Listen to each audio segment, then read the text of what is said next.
Welcome to the Audio Architect Scheduler Overview. In this video, we'll take a look at how a schedule can be created to automate certain types of presets. If using Audio Architect as a form of control for the venue, its built-in scheduler can be used to recall venue presets, device presets, panel presets, or even play an audio file according to the real-time clock of the computer. Let's take a look at how we can easily build a schedule. Click on the scheduler located in the Tools section found within the Offline Design ribbon. By default, the scheduler window will display the current day. We can view the schedule according to day, week, or month. We'll view the schedule according to a month view. To add an event to the schedule, simply double-click on a day the event should take place. In this example, we already have a number of different preset types available to us. Let's set up a recurring event, one to automatically place the amplifiers into standby mode in the evening. We can accomplish this either using device presets or a venue preset. For this event, we'll give it the name Amp Standby. We can enter some notes into the description field to indicate what this event will execute. Let's specify a time of 11 p.m. and turn on the recurring event. This will allow us to specify a pattern of when this event should take place, starting with the initial day and moving forward into the future. We'll select daily for the recurrence pattern. Then we can specify every n number of days, or simply select every weekday. We can then use the range of recurrence to select when this pattern will stop executing, or we can choose the no end date so that as long as this venue file remains on the network, then the event will always take place. The Actions field then allows us to add and remove specific presets or audio files.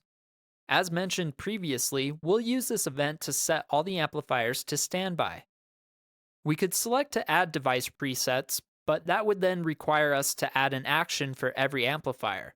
That could be acceptable if we only wanted to affect just a couple amps, but since we want to work with every amplifier in our venue, then a venue preset will be more efficient.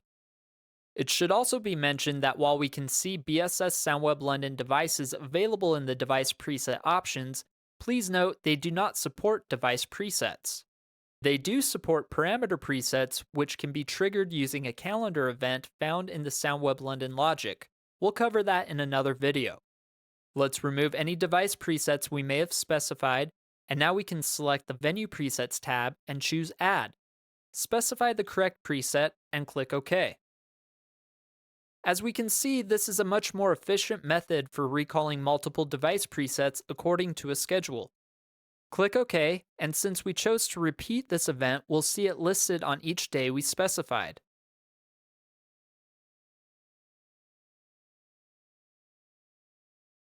Note that each event has a repeat icon next to it indicating that the event executes according to a pattern. Well, what if we needed to stop this action on a single day in the future? We may think, let's just delete the event for that single day. We select it, hit delete on our keyboard, and find it will delete all occurrences of that event.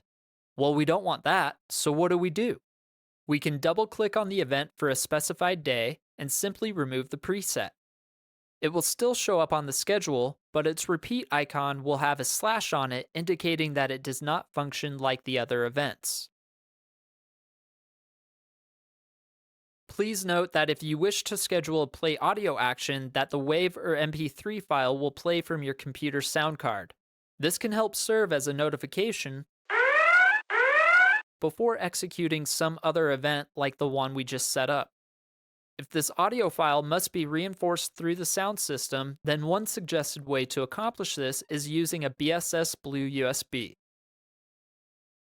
This concludes our overview of the Audio Architect Scheduler.